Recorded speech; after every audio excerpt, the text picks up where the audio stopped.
এবার আমাদের গন্তব্যস্থল সিসামারা ফরেস্ট, নর্থ বেঙ্গলের ডুয়ার্সের অন্তর্গত জলদাপাড়া ফরেস্টের একটি অংশ সিসামারা ফরেস্ট। এটি তোরসা নদীর তীরে অবস্থিত। এই ফরেস্টটি খুব সুন্দর।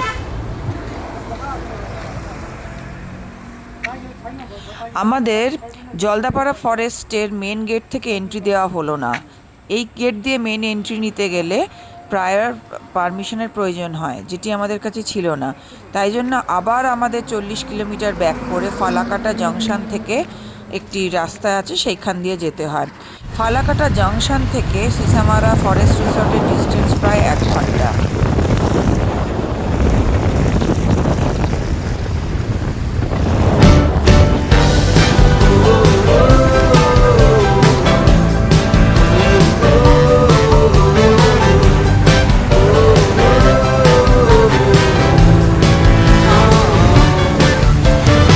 Se destiñó esta capa azul y me quedé sin mi princesa bis.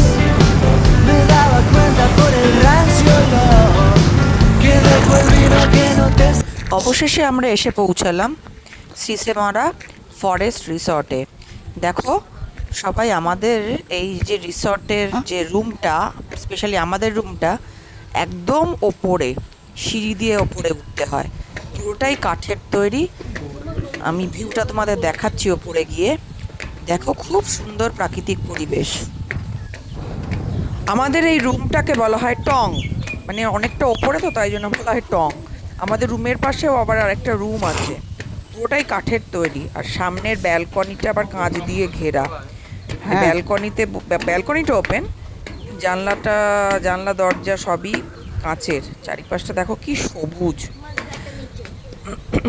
এখানে আরো দুটো কটেজ নিচে আছে একতলাতে, মাঠের দিকে। এটা জাস্ট 6 মাস হলো ওপেন হয়েছে। তো আমরা এখন ঢুকে পড়ছি আমাদের রুমে। যেহেতু আমরা 4 জন, তাই জন্য আমরা আবার একটা এক্সট্রা বেডের অর্ডার করেছি। চাবি দেখো আমরা এই রুম খুলছি, এই ঢুকে পড়লাম। অনেকটা বড়। এই আমাদের একটা এক্সট্রা বেডও রাখা আছে এখানে। এই কাঁচের দরজা খুলে, এটা যেটা ইউনিক ব্যাপার, এই কাঁচের দরজা খুলে আমরা ঢুকে পড়লাম বারান্দাতে। কি সুন্দর চারিদিকটা গ্রিন। এই যে তোরসা নদী, এই নদীটাতে কিন্তু গরমকাল হলে কি হবে, প্রচণ্ড ফোর্স। এবার আমরা একটু রেস্ট নিয়ে দুপুরে খেতে যাব।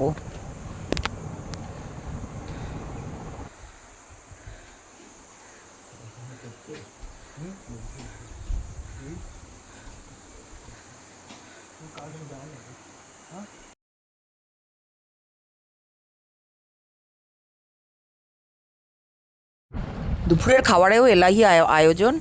আমরা যেহেতু আমি আর তিনি যেহেতু মাছ খাই, মাছের দুটো পদ ছিল, তাছাড়া অনেকগুলো ভাজাভুজি ছিল।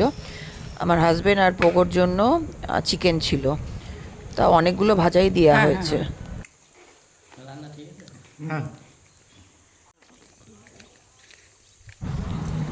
খাওয়া দাওয়া কমপ্লিট। এবার নদীর ধারে একটু ঘুরে আসি। এই যে দেখো এই রাস্তাটা আছে, মানে রিসর্টের ভেতরেই রাস্তাটা। এই রাস্তাটা দিয়ে গিয়ে এখানে গেটে আবার তালা বন্ধ থাকে, রাত্রে এরা তালা বন্ধ করে রাখে।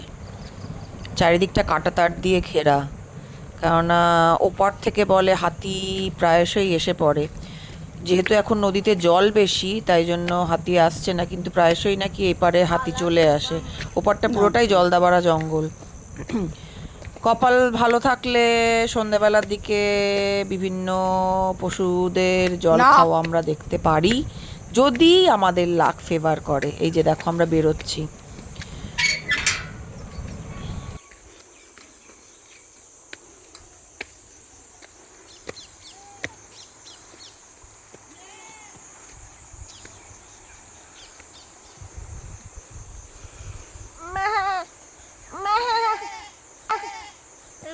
তুমি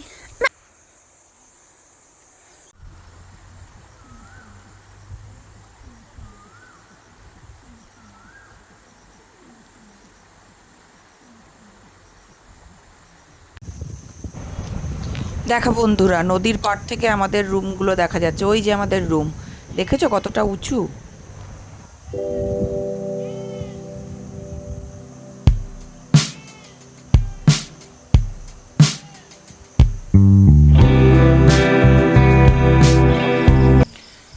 আমরা এখন ওয়েট করছি কোনো অ্যানিম্যাল আসে নাকি, আলো দিয়ে দেখার চেষ্টা চলছে। অন্ধকার।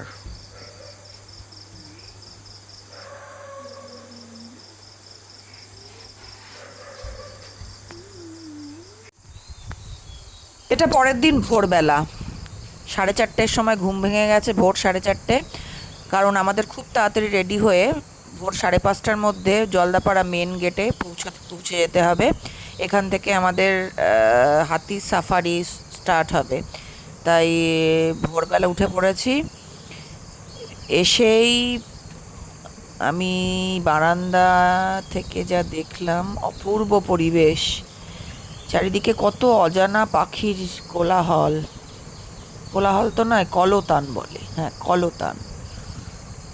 খুব সুন্দর নিস্তব্ধ প্রকৃতি।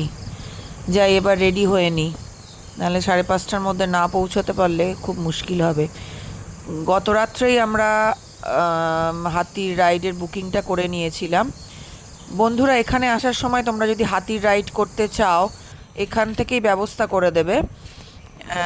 কিন্তু মনে করে নিজের নিজের আধার কার্ডটা অবশ্যই সাথে নেবে।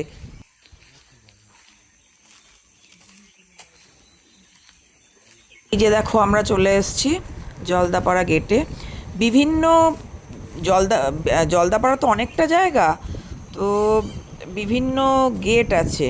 Gate 1, gate 2, gate 3। তুমি যে বিটে থাকবে, বিট মানে এক একটা জঙ্গলের এক একটা অংশ। আমরা যেমন আমাদের জঙ্গলের এই বিটটার নাম সিসামারা ফরেস্ট। তো সিসামারা ফরেস্টের গেট হচ্ছে, আমাদের গেট পড়েছিল জলদাপাড়ার 5 নম্বর গেট।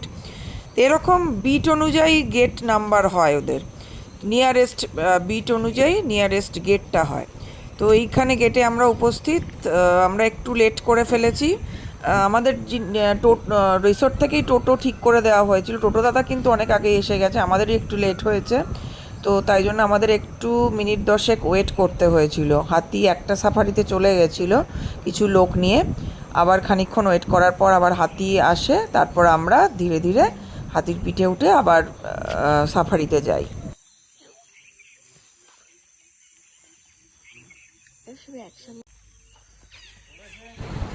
ওই যে দেখো বন্ধুরা, দূরে একটা হাতি আসছে, কিন্তু আমরা এই হাতিটাতে কিন্তু যাব না।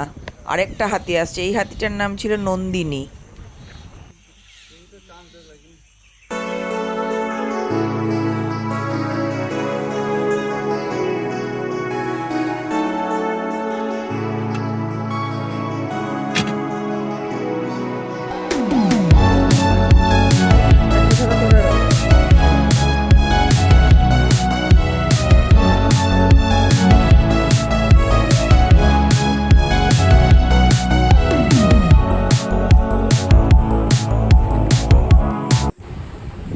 দেখো চারিদিকটা কি সবুজ। আর এই কদিন ধরে খুব বৃষ্টি হচ্ছে, তাই জন্য আরও সবুজ লাগছে। হাতি তো ধীরে ধীরে এগোচ্ছে। আমরা 4 জনেই একটা হাতির পিঠে বসে। মাহুত মাঝে মাঝে আমাদের বলে দিচ্ছেন যে সামনে এগিয়ে বসুন বা পেছনে ঝুঁকে বসুন, হাতির যেরকম সুবিধা হয় আর কি। মাহুত তো ভালো বোঝেন। এই আমরা জল পেরিয়ে থপাস থপাস থপাস করে সামনের দিকে এগোচ্ছি। প্রায় 1 ঘন্টা সাফারি হয়। কপাল ভালো থাকলে অনেক জীবজন্তুই দেখা যায়। দেখি আমাদের জন্য কি ওয়েট করছে সামনে।